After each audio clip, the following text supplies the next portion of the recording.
কেননা ভাবীর সেবা। তাহলে লক্ষ্মী দেবীর স্বরূপ তো সাক্ষাৎ অনন্ত ঐশ্বর্য এবং মহা অধীশ্বরী, তিনি অনন্ত ঐশ্বর্যে। কিন্তু বৃন্দাবনেশ্বরী সাক্ষাৎ মাধুর্য সিন্ধু। তো এই সিন্ধুর মধ্যে এই অনন্ত ঐশ্বর্য কেমন ভাবে প্রবেশ করেছে, সেই ঐশ্বর্যের এক গন্ধও দেখা যায় না। যেরকম সাগরের মধ্যে নদীগুলি প্রবেশ করলে হাজার হাজার লক্ষ লক্ষ নদীগুলি প্রবেশ করছে, তো সেই নদীর আর কোনো অস্তিত্ব থাকে না। সেরকমই বৃন্দাবনেশ্বরী হচ্ছেন সাক্ষাৎ, তিনি হচ্ছেন এই মাধুর্য সিন্ধু সাগর।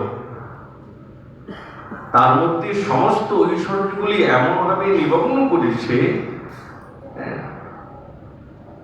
এই রাধা তত্ত্বেতে ঐশ্বর্যের কোনো প্রকাশ আর পাওয়া যায় না, কেবল মাধুর্য সার, মাধুর্যই মাধুর্য।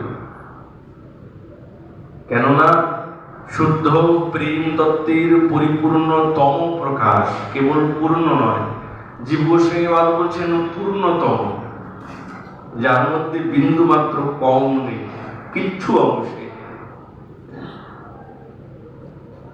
সমস্ত গোপীগণের মধ্যে এই প্রেমের বৃত্তিটা খুব ভাবে বিদ্যমান আছে, কিন্তু থাকলেও সাক্ষাৎ বৃন্দাবনেশ্বরী হচ্ছে সারাংশ, এই মহাভাবের সারাংশ।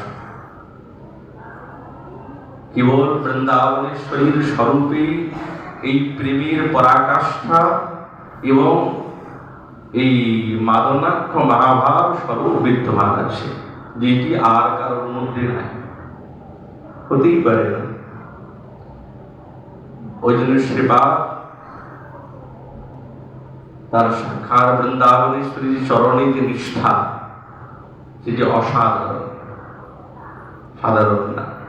তিনি হচ্ছেন রাধাগত প্রাণ, ঠাকুরানীকে ছাড়া কিছুই তিনি জানেন না, বুঝেন না, বা বুঝতেও চান না। এই প্রেমের বস্তু না, এটা নিরূপম, এর কোনো উপমা নাই, এটা ভাষার দ্বারা প্রকাশ করা যায় না। এটা শ্রবণ করলেও এই ভাবের অনুভব জাগে না।